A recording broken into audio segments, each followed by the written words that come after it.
Sometimes you help someone because it just feels like the right thing to do, not because you expect it to change anything. That morning, the rain hadn't stopped for hours, and I was the only waitress on shift. A man walked in carrying his little girl, both soaked to the bone. She looked sick, scared, clutching this worn-out teddy bear. I paid for their pancakes out of my own tips. Didn't think twice. But 3 days later, a man in a suit showed up asking for me by name. The rain had started before dawn, a steady gray curtain that made the town look like it was holding its breath. Emma unlocked the front door of Sunbeam Cafe with fingers still cold from the walk, flipped on the lights, and watched the soft glow gather across chrome and laminate as if the place were waking up with her. She'd been here long enough to know every scratch on the counter and every regular by the sound of their laugh. Almost 2 years of mornings and doubles had etched the room into her bones. By habit, she pulled a band from the little tin under the register and gathered her blonde hair into a low ponytail. The apron, faded at the edges, pocket stitched back on with mismatched thread, went over her head in one smooth motion. In the reflection of the pastry case, she attempted a smile meant for strangers. Pleasant, unremarkable, the kind that said, "You're seen," even when she felt invisible. Somewhere between the muffins and the coffee urns, she tucked away the ledger of her life. Her mother's medication costs, the next school payment for her kid brother, and the shape of a dream she put on a top shelf no one could reach. Outside, the rain thickened, drumming on the awning until it sounded like 1,000 quiet hands urging her forward. The open sign flickered to life, and with it the doorbell's bright ring. She glanced at the wall clock. Late, again. By a few minutes, she couldn't claw back from the storm, and breathed out a quick apology to the room. Her phone buzzed with a text that made her shoulders drop. Her coworker was out sick. It would be just Emma and the cook this morning, which meant she'd be hosting, seating, pouring, clearing, running checks, and pretending it was all easy. Outside, silhouettes formed under umbrellas, and the line began to build in a patient, rain-dark ribbon along the glass. She moved the way you do when the body remembers before the mind does.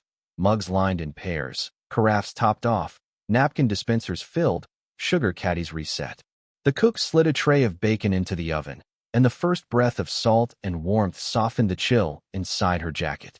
"Gonna be a rush," the cook said without looking up.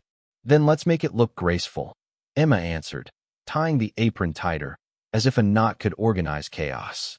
The door opened and closed in quick succession, umbrellas snapped and shook, wet coats were unbuttoned. Emma smiled into the fog of coffee steam and began the choreography. "Welcome in. Booth or table?" She moved between tables, keeping her voice low and even, careful with the elderly couple who preferred the corner. The two high schoolers hunched over a single phone. The contractor in a neon jacket already scanning the specials board like it held an answer to something larger than breakfast. Between steps, she felt the small pulse of worry that never quite left. She could picture the bills stacked on the kitchen counter at home, the corner of the top envelope curling as if trying to peel itself open. She could see her mother's hands, steady some days, trembling on others, lifting a teacup. Hear her brother's polite, two-grown voice asking if everything was okay. She pressed the pot spout against a rim and watched the coffee rise to the edge, dark as a secret, and told herself the same thing she always did. Keep moving. Kindness is a kind of currency too. By mid-morning the cafe found its rhythm, a soft clatter threaded with low talk and the rain's unbroken hiss. Emma drifted table to table, a quiet presence, reading the room the way some people read sheet music. She noticed the way a customer's shoulders settled once their mug was set down, how the tight line at a woman's mouth softened when Emma asked if she wanted her toast a little darker, like last time. The work asked for small offerings, a remembered preference, a napkin refold, a check delivered at the exact moment someone reached for their wallet, and in return it gave her a sense that even on the thinnest days she could still be useful. Every so often, the door cracked open and a new draft of wet air unfurled across the floor. Emma registered each entry without fully turning. The trick, she'd learned, was to notice without staring, to be present without intruding. There were people who wanted to be seen and people who wanted to be left alone, and the line between them could change minute by minute. She kept an eye on the corner booths, the ones people reached for when they didn't have the energy to meet the world head-on, and made sure those mugs stayed full a little longer. Refill on 3. The cook called, sliding a plate of pancakes to the pass, golden and steaming. Emma caught the plate, added butter and syrup with a practiced hand, and set it in front of a thank you already half-formed on a stranger's lips. The bell chimed again. Something in the sound. Maybe just the memory of how the rain briefly grew louder whenever the door swung wide, made her glance up this time. She saw the shape first. A figure paused in the entrance like someone reluctant to bring a storm inside. She reached automatically for 2 clean mugs, then checked herself and traded one for a smaller cup, the kind with a blue rim they kept for children. Her thumb traced the chip in its glaze as if testing the edge of a thought. She exhaled once, steadying. Whoever this is, meet them where they are, she told herself, the same quiet rule she'd built her days around. The coffee in her pot was fresh and bright. The corner booth by the window was empty, a small island of privacy in the morning's tide. Emma turned toward the door, ready to welcome the next arrival into the shelter she'd been tending all morning, the rhythm of rain poised to carry the day into whatever came next. The rain hadn't let up by the time he stepped inside. It clung to him, his coat, his shoes, the dark strands of hair that had come loose against his forehead. One arm cradled a small girl wrapped in a pink jacket that looked too thin for the weather. Her face was pressed against his shoulder, and her tiny hand clutched a limp teddy bear whose fur had long since matted from too much love. Emma took him in quietly. There was something in the way he moved, slow, deliberate, as if every step cost him effort. His eyes, when they met hers, didn't hold anger or sadness. They were simply vacant, like someone who'd been walking through his days without looking where he was going. She'd seen exhaustion before, the kind that came from double shifts and overdue rent, but this was different. This was the exhaustion of someone who'd lost more than rest could fix. "Hi there," she said softly, careful not to startle the child. "Welcome to Sunbeam Cafe. Can I get you something warm?" The man nodded once, his voice barely above the hum of rain. "Please." He chose the booth furthest from the crowd, the one near the window where the fog pressed against the glass in soft gray patterns. Emma watched him settle the little girl onto the seat beside him, his hand brushing a damp curl away from her cheek. He murmured something she couldn't hear. The girl only whimpered and clutched her bear tighter. Emma poured 2 cups of coffee before realizing one would never be touched. She set the mug in front of him anyway, letting the rising steam blur the space between them. "I'll bring something for her too," she said, already turning toward the counter. When she came back with hot cocoa in the chipped blue-rimmed cup, the child was sitting upright but pale. "My tummy hurts," the girl whispered, eyes glassy. Emma crouched to meet her gaze. "You want something to eat, sweetheart? We've got pancakes. They're magic pancakes. Make tummy aches go away." A faint nod, the kind that came from trust borrowed from a stranger. The man leaned forward, voice uncertain. I don't have." Emma smiled quickly, cutting him off. "It's on me."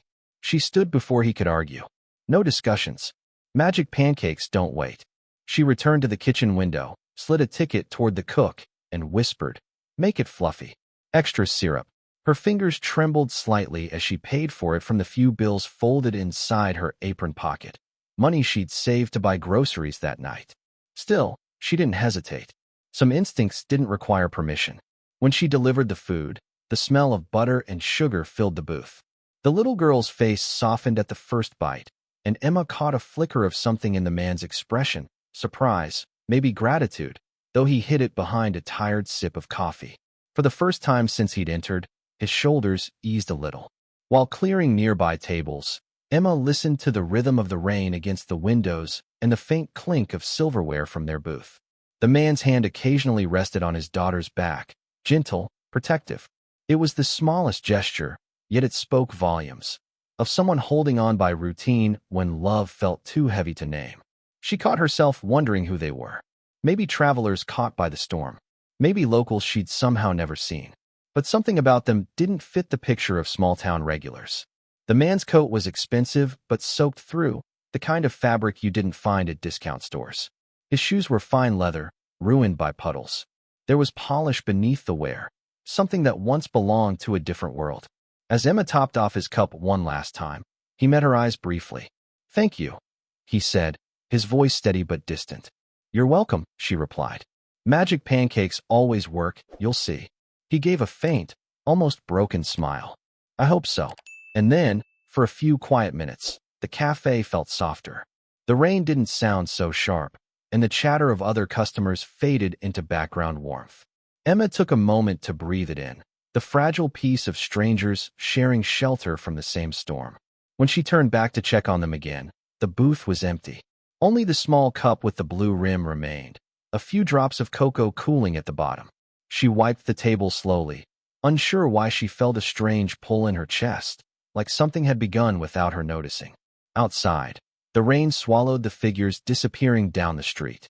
She couldn't see their faces anymore, only the faint outline of a man holding a child close as they crossed the gray morning. Emma returned to her counter, pressing her palm against the warm surface where the cup had been. "Be well," she whispered to no one. Then she reached for the next order slip, unaware that this simple act of kindness had already altered the course of 2 lives, including her own. The pancakes arrived golden and steaming, the butter melting into small rivers that ran into the syrup's dark amber pool. Emma set the plate down with a quiet smile, careful not to startle the little girl, who sat cross-legged on the booth seat, one hand still gripping her teddy bear like a lifeline. "There we go," Emma said, crouching to the child's level. "Magic pancakes, best medicine we've got." The girl hesitated, looking from Emma to her father as if seeking permission. Nathan, though Emma didn't yet know his name, nodded once. His lips parted to say something, then closed again. There was too much weight in him, the kind that made even simple sentences feel impossible. Emma slid a fork toward the girl. "They work better if you eat them while they're warm," she whispered. The child's first bite was tentative. Then another, bigger, as if trust came in layers of sweetness. A faint hum escaped her, and Emma smiled wider, feeling something in her chest unclench. The man lowered his gaze to his coffee, and for the first time that morning, his fingers stopped trembling around the cup. He looked up after a while, studying Emma as though she'd performed some impossible kindness he couldn't quite believe. She'd seen that look before, the mix of gratitude and shame that came from people who weren't used to receiving help. "You really didn't have to," he said quietly. Emma straightened. "I know, but she needed it." His mouth moved as if forming another protest, but he let it fade. The air between them held something gentle, something neither of them could name yet. She walked back to the counter, her sneakers squeaking faintly against the wet tile. The cook raised an eyebrow when she slipped a few folded bills onto the register tray. "You're covering that one?" he asked. "Yeah, don't start." He didn't. The cook had seen Emma's paycheck, knew she couldn't afford generosity, but also knew arguing with her was like arguing with gravity. It might make sense, but it never changed anything. While refilling the sugar containers, Emma kept glancing at the booth. The man cut the pancakes into small squares, sliding them toward his daughter one by one, patient and careful.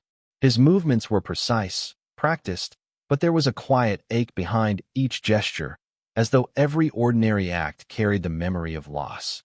The girl's small voice broke the silence. "Daddy, can we tell Mommy thank you when we get home?" Emma's heart paused mid-beat. The man froze for half a second before replying, his voice gentle but uneven. "Mommy's listening from heaven, sweetheart. She knows." The girl nodded and went back to eating, content with the answer. Emma turned away, pretending to reorganize the syrup bottles so she wouldn't intrude. Her throat tightened. She'd grown up learning that some moments deserved silence more than sympathy. When the plates were finally empty, Emma came over with the check folded neatly in her hand. She placed it on the edge of the table, face down. "Don't worry about it," she said before he could reach for his wallet. The pancakes already paid for themselves. He blinked, confused. "What do you mean?" "Look at her," Emma replied softly, smiling again. "That's the magic."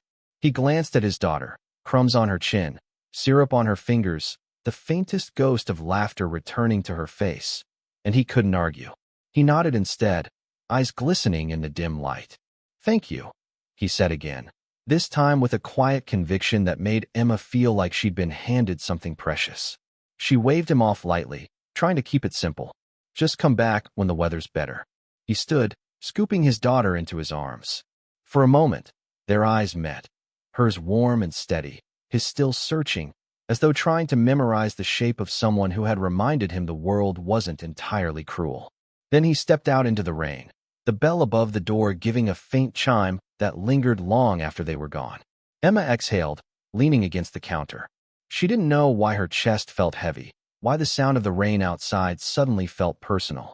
Maybe it was the memory of her own father, who had disappeared one winter without saying goodbye.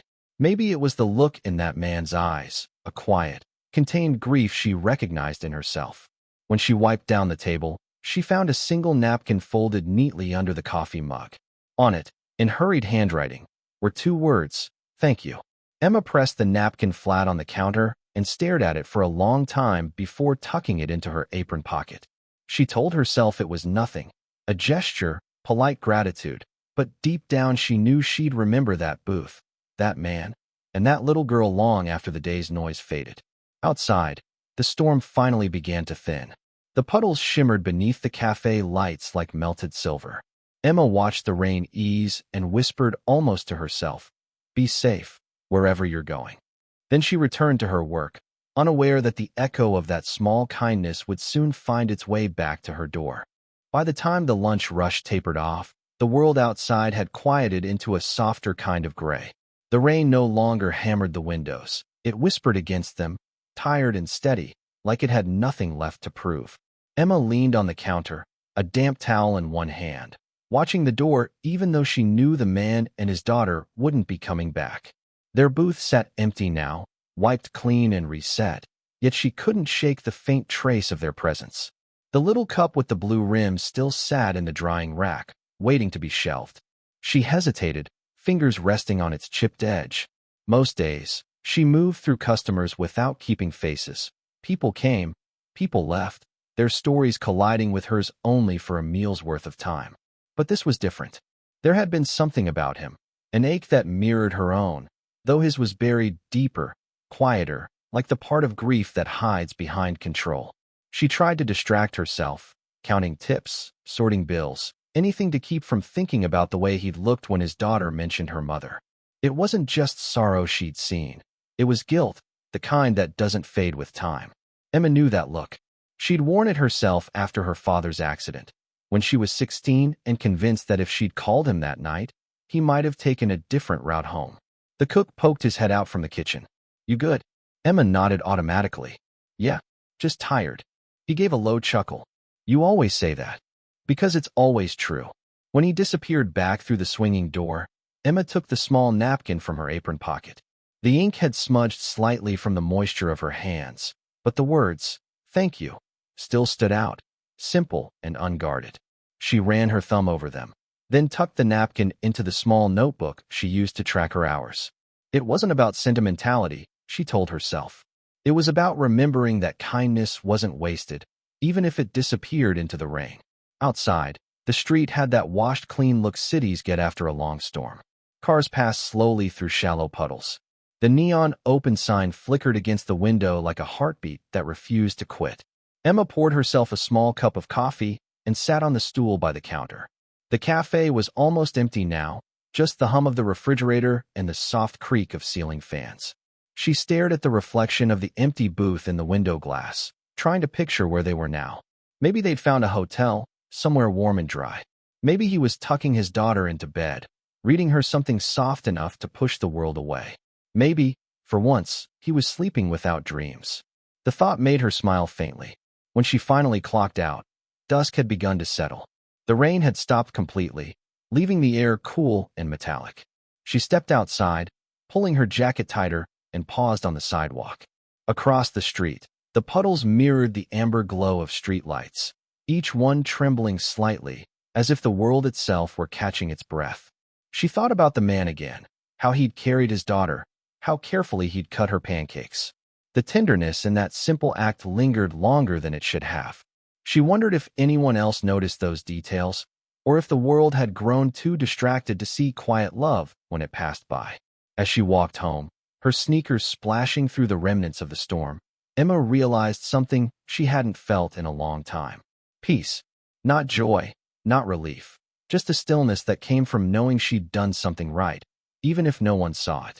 The night smelled of rain and asphalt, and for the first time in weeks, she didn't hurry.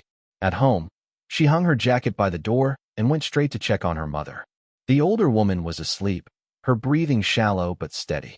Emma brushed a strand of hair from her forehead and whispered, "We're okay, Mom. Today was a good day." She didn't mention the man or the little girl. Some things didn't need to be explained. They just became part of you quietly. Later, lying in bed, she heard the faint echo of the cafe bell in her mind, followed by that tired but gentle voice saying, "Thank you." She smiled in the dark, unaware that somewhere, miles away, the man who'd spoken those words was sitting alone in a hotel room, staring at a rain-streaked window, thinking about the waitress who'd bought his daughter pancakes and unknowingly given him a reason to keep living. Friday morning came with sunlight sharp enough to make the cafe's windows glitter. Emma had barely tied her apron when she noticed the black sedan pull up outside, a sleek, city-looking thing that didn't belong in their sleepy town. She thought maybe someone was lost or picking up an order. Then the passenger door opened, and a man in a tailored navy suit stepped out, adjusting his cufflinks as if even the act of breathing required precision. He paused under the awning, scanning the storefront before stepping in. The doorbell gave its soft chime, and suddenly, the cafe felt smaller, quieter. The regulars glanced up, but went back to their plates. Only Emma kept staring, frozen halfway through wiping the counter. "Good morning," she managed, forcing her voice steady. The man smiled, a practiced, professional kind of smile. "Miss Carter?" Emma blinked. "Yes, that's me." "Perfect," he said, his tone warm but formal. "My name is Brian Walsh. I believe you met my brother Nathan earlier this week." It took her a moment to process the name. "Nathan," she repeated slowly. Then it clicked. The man with the little girl, the rain, the pancakes. Her rag slipped from her hand. "He's your brother?" Brian nodded. "Yes. He told me about you." Emma's heart stuttered. "Is everything okay? Did something happen?" Brian's expression softened. "Nothing bad, quite the opposite. You see, my brother isn't just Nathan. He's Nathan Walsh, co-founder of Walsh and Hart Technologies." The name hit her like static, familiar but distant, one she'd heard mentioned in news snippets or business podcasts playing in the background at the cafe. She tried to imagine the man in the booth, the tired eyes, the damp coat, as a millionaire CEO. It didn't fit. I didn't know," she said, voice almost a whisper. Brian chuckled gently. "That's the point. No one did.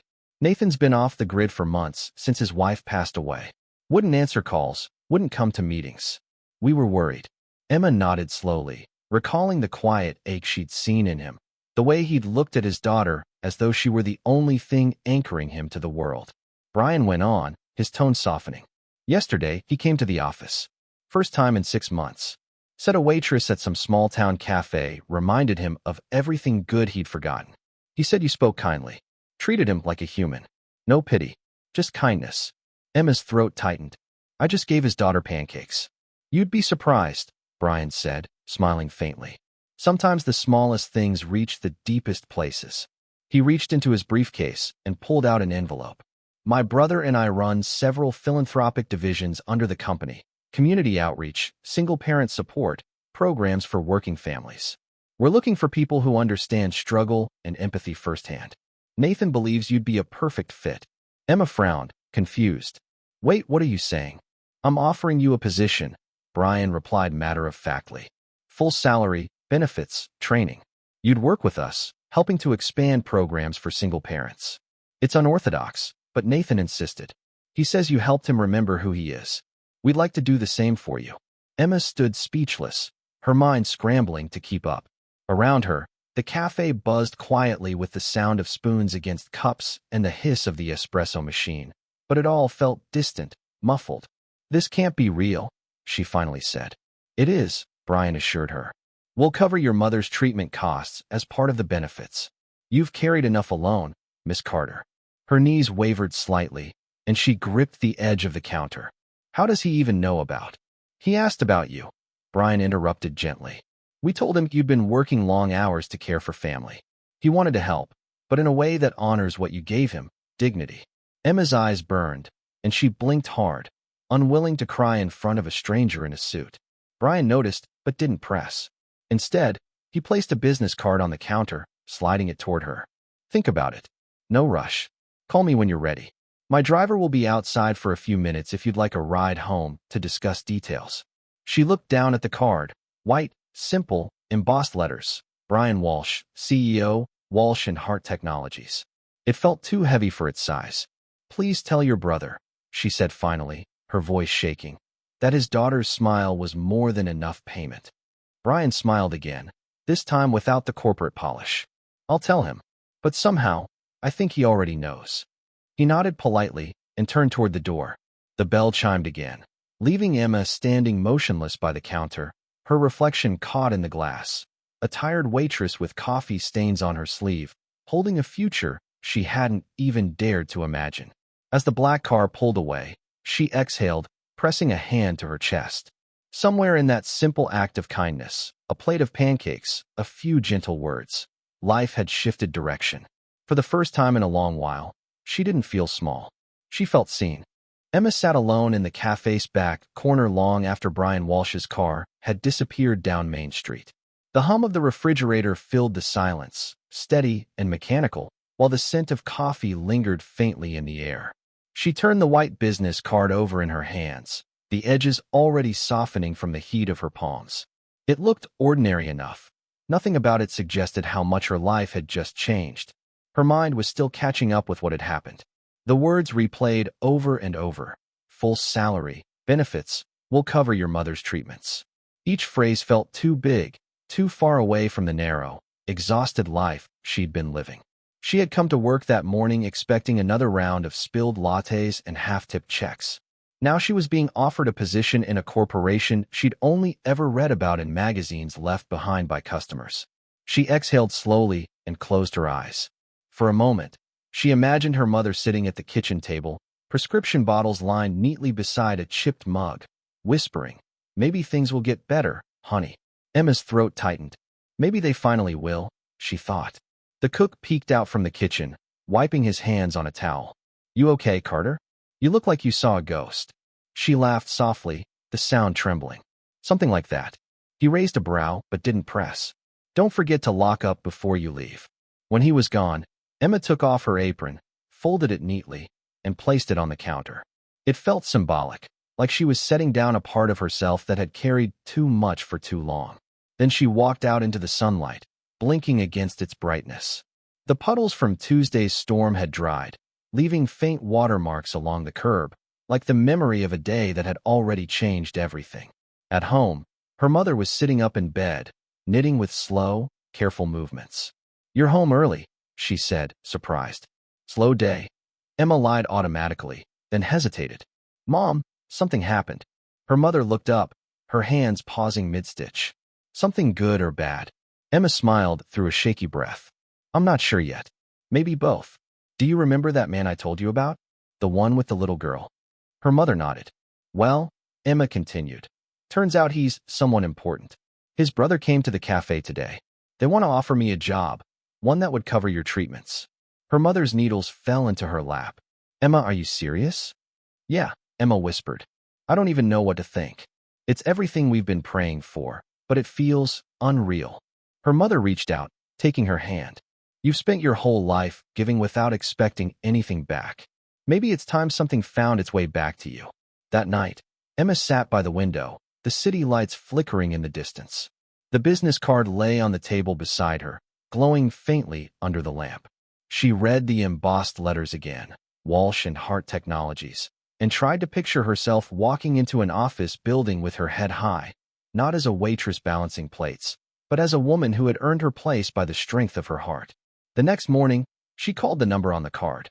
"Brian Walsh," came the crisp voice on the other end. "Mr. Walsh, it's Emma Carter. I've thought about your offer." "Good," he said. She could hear the smile in his tone. "And I'd like to accept." There was a short pause, approval, maybe even relief. "Welcome aboard, Miss Carter. I'll send over the paperwork. Nathan will be glad to hear." "Nathan?" "Yes," Brian said gently. "He wanted to thank you personally, but he's still finding his footing. You'll see him soon." When the call ended, Emma sat still for a long moment, phone pressed to her chest. Then she laughed, a soft, disbelieving sound that startled even her. For the first time in years, the future didn't look like an endless hallway of work and worry.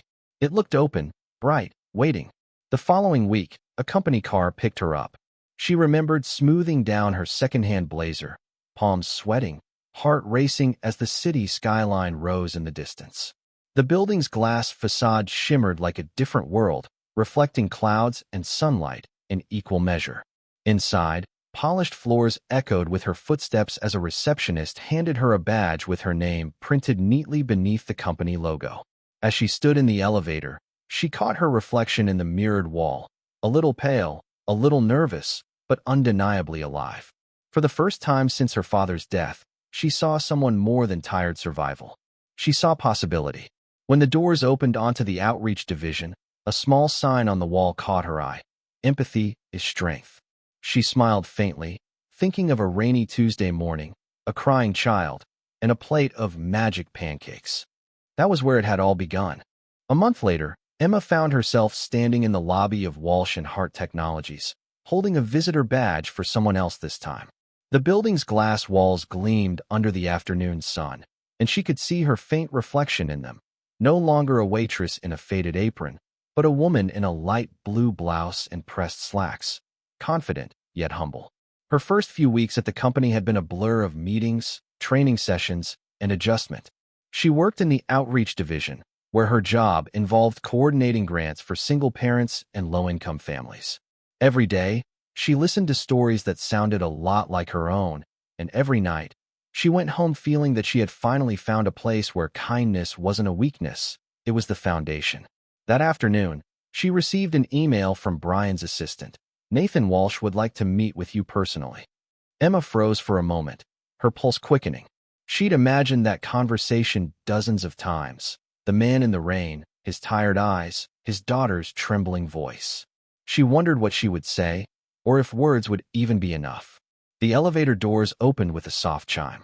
She stepped inside and rode to the top floor, her reflection catching faintly in the mirrored walls. When the doors slid open again, she was met with a wide office space filled with soft light and the quiet hum of the city below. Nathan Walsh was standing by the window, his suit jacket off, sleeves rolled up, sunlight glinting off the glass behind him. For a second, he looked just as he had that day, lost, heavy, but when he turned toward her, there was something new in his face. Something whole. "Miss Carter," he said, his tone gentle but steady. "Mr. Walsh," she replied, unsure if she should offer her hand or simply smile. He crossed the room and extended his own. "Nathan," he corrected softly. His grip was warm, firm. "I wanted to thank you properly," he said. "I don't think you realize what you did for me that day." Emma shook her head. "I just did what anyone would have." He smiled faintly. "No, not anyone. Most people saw a man who looked like a mess. You saw a father trying not to fall apart in front of his daughter. You reminded me that life doesn't end with loss." For a moment, silence hung between them, heavy with things that didn't need to be said. Then Nathan walked to his desk, picked up a framed photo, and handed it to her. It was his daughter, Lily. Her cheeks were rounder now, her hair in neat braids, a wide grin across her face as she held a drawing labeled Magic Pancakes. Emma laughed quietly, pressing a hand to her heart. "She looks happy." "She is," Nathan said. "She asks about you, you know. She remembers the pancakes, and the lady who made her tummy stop hurting." Emma felt her eyes sting. She was such a brave little girl. Nathan studied her for a moment before speaking again. "You were brave too. You helped a stranger with nothing to gain. I don't forget things like that." She smiled, trying to steady her voice. "You don't owe me anything." "Maybe not," he said, "but gratitude isn't about owing. It's about remembering." They talked for nearly an hour. He asked about her mother's health, her work in the outreach division, and how she was adjusting. The conversation flowed easily, without pretense. There was something grounding about him now, no trace of the fractured man she'd met in the cafe. Before she left, he said quietly, "Lily's been asking if she can see you. We're hosting a small family picnic for employees this weekend. Would you come?" Emma hesitated only a moment. "I'd love to." That Saturday, the sun spilled across the park in gold ribbons. Families gathered around picnic tables while children chased balloons through the grass. Emma spotted Nathan and Lily near a checkered blanket under an oak tree. When Lily saw her, she ran full speed, teddy bear in one hand, shouting, "Miss Emma." Emma knelt just in time to catch her. "Hey there, sweetheart. You look taller." Lily giggled. "Daddy says you work with him now. Are you going to make magic pancakes for everyone?" Emma laughed. Maybe someday. Nathan approached, holding 3 lemonades. Careful, or she'll have you in the kitchen by Monday. I've handled worse shifts, Emma teased. They sat together beneath the tree, the afternoon unfolding in laughter and quiet conversation. There was no talk of money or titles, just 3 people who, by chance and grace, had crossed paths on a rainy morning and discovered something rare, the kind of goodness that asks for nothing in return. As the sun dipped low, Nathan glanced at Emma, his voice low. You know, I used to think the world only moved forward through big decisions, companies, profits, plans.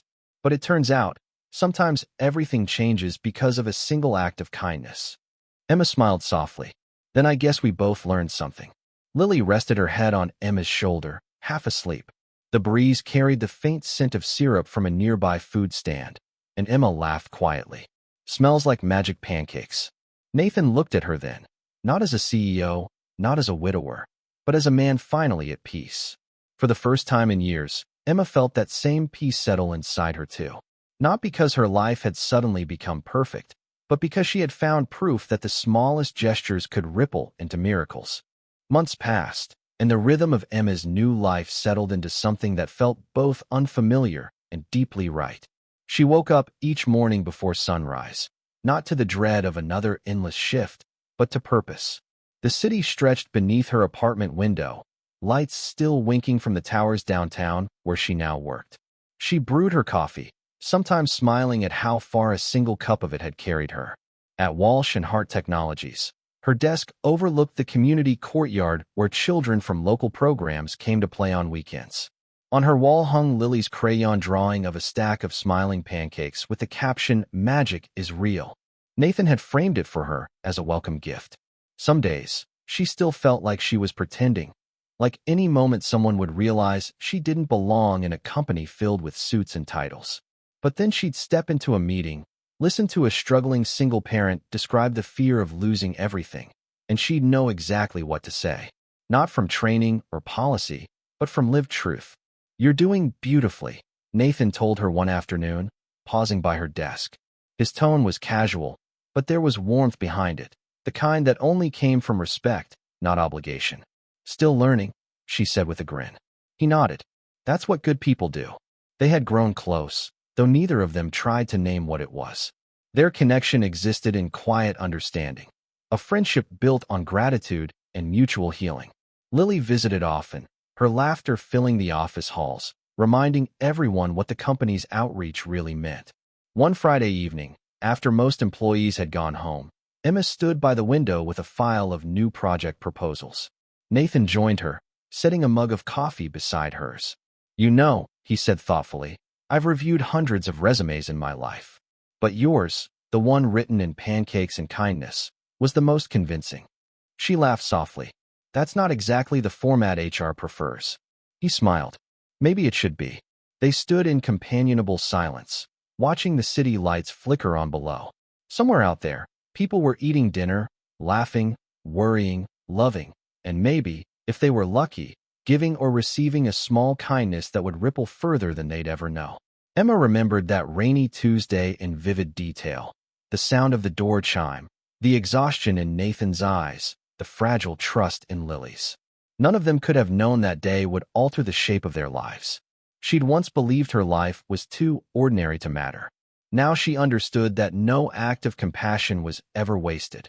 It simply traveled, finding its way into hearts that needed it most. That weekend, she visited her mother, who was recovering well. They sat on the porch as the sun dipped low over the rooftops, sharing tea and quiet laughter. Her mother asked, "Do you ever think about that morning at the cafe?" "Every day," Emma said. "It reminds me that sometimes you're the answer to someone's prayer without even realizing it." Her mother smiled softly. "And now you get to help others be that answer too." Emma looked out at the street where children were chasing each other through the evening light. She thought about how one meal, one moment, had become a bridge connecting 2 broken lives, and how that bridge now carried many others across their own storms. Later that night, she received a text from Nathan. "Lily insists we visit the cafe tomorrow. She says the pancakes taste better when you're there." Emma laughed out loud, typing back, "Tell her I'll bring the magic." When she stepped into Sunbeam Cafe the next morning, The bell above the door rang the same way it had months ago. The smell of coffee and syrup filled the air. The cook, now with a proud grin, waved at her. And at the corner booth, Lily waved too, her teddy bear perched beside her plate. Nathan looked up from his coffee and smiled. A smile free of grief this time, full of quiet gratitude. Emma slid into the booth, the light falling across their faces. It felt like coming home to something she hadn't even known she'd been missing. As they shared pancakes and laughter, she realized that life had come full circle, not through grand gestures or miracles, but through a small, human kindness that had refused to fade. Because kindness, once given, doesn't end, it echoes, it ripples, and sometimes it carries you all the way home.